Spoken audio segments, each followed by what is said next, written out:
Shoutout kay Katsakino Dukusin, kay Romeo Conchada, Jervin Cris at sa iba pa nating mga taga-subaybay. At ang balita natin ngayon, mukhang itong Barangay Ginebra, Phoenix Fuel Masters at itong Converge Fiber Xers ay papasok sa isang trade transaction dahil itong Phoenix ay naghihingalo na talaga.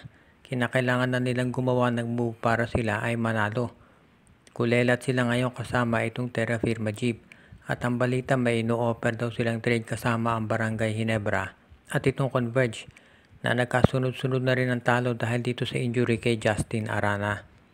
So nakikita natin dito mukhang ganito magiging sitwasyon dyan kung saan itong si Von Pesumal ay mapupunta dito sa Phoenix Fuel Masters.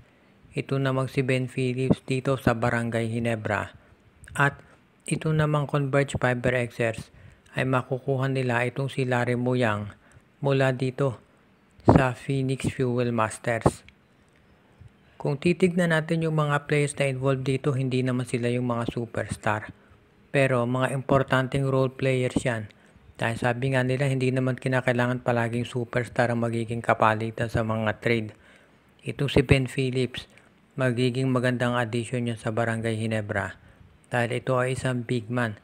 So kapag hindi maganda nilalaro ni Isaac Go, pwede yung gamitin ni Coach Tim Cone.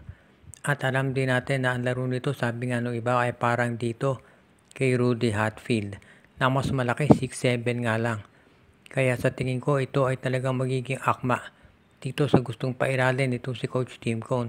At pwede itong tumulong kay Japet Aguilar bilang isang big man ng Barangay Ginebra. Kung hindi naman si Ben Phillips, pwede rin na si Pau Havillonar ang makuha nila.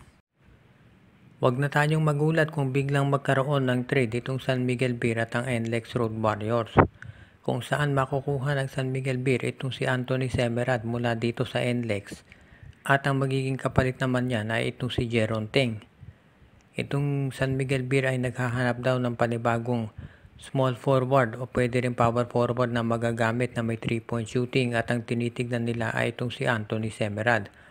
Sa panig ng SMP management, parang mas kursunada nila ang laro ni Semerad kaysa dito kay Jeron Teng dahil itong si Semerad ay two-way player, mahusay na sa opensa, mahusay pa sa depensa.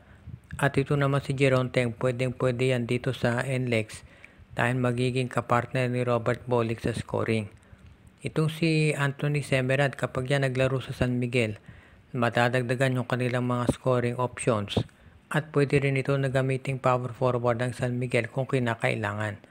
Although mostly spot up ang laro nitong si Semerad mula sa 3, pwede pa rin ito na gamitin bilang power forward ng San Miguel kung kinakailangan para sila ay magkaroon ng mas magandang front court dahil alam natin yan ngayon ang isa doon sa mga challenges na hinaharap ng SMB. Kung sakali na magawa nila ng paraan at ma-approve ang trade na to, sa tingin ko magkakaroon ng mas magandang tsansa ang San Miguel Beer na ipagpatuloy yung kanilang kampanya dito sa Governors Cup ng mas maraming panalo. Dahil kahit sabihin pa natin na mas bata itong si Jeron Teng, parang experienced players na ang hinahanap ditong San Miguel Beer ngayon at yan ang nakikita nila dito kay Anthony Semerad na pwede niyang dalhin dito sa San Miguel Beer. Kaya huwag na tayong magulat kung matuloy nga ang pag-trade nitong si Anthony Semerad dito sa San Miguel Beer dahil matagal na raw itong gustong magawa at makuha ng SMB.